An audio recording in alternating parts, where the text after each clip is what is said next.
Well, I got quite a bit done today despite the terrible weather. Let's show you.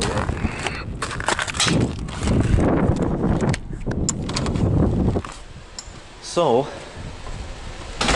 what we have here is success with getting the engine out.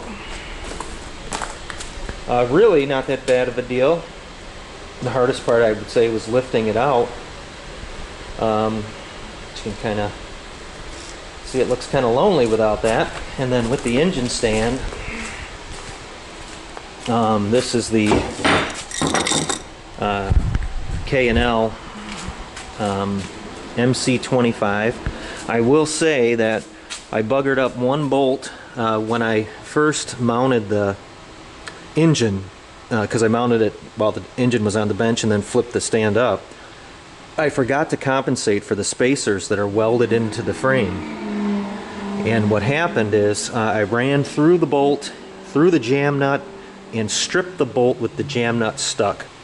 So through some grinding and cold chiseling without screwing up the case, I was able to get it back out and went to the hardware store and got a replacement bolt. But the stand is quite nice. You can get it going here pretty easy, and it'll kind of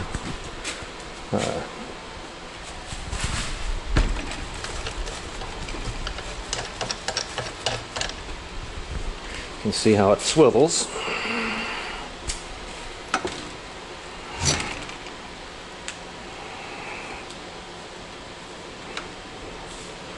And it likes to come off center a bit.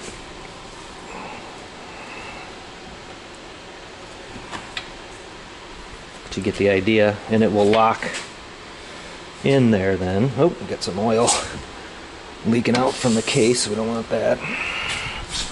And then in the straight section, you just tighten her up, and she gets on there. So that's it in a nutshell. I'm pretty pleased with the stand. It seems nice and sturdy, and seems like I'll be able to get plenty of work done on it. Should make taking it apart a lot easier. It only goes up a little bit higher here, so it's not going to ever be a floor stand. That just isn't going to do it. And this table up against the wall isn't ideal, but I'll probably just pull the bench out when I need to get on other sides instead of flip it crazy. But that's it in a nutshell. So success with getting the motor out today in about 2.5 hours or so with screwing up a bolt. So we'll continue with the rebuild, and I got obviously a bunch of cleaning to do, but that's where we're headed. I picked up, or I set out this shelf and put all of the parts that I took off today. I got a nice gasket set here ready to go. I've got some additional seals and things for the lower end, because that's mainly a top end gasket seal. I took off the pipes. The crossover pipe is rotted. I knew there was a hole there. I didn't even have to really think with it. See, all the usual customer stuff. So on the way to a rebuild. That's where we're headed. So it's the oil pressure switch. That's the neutral switch, and the wires to the stator. And then we've got a starter cable, and there is an earth ground and the brake switch here. So really it was not that many things to disconnect.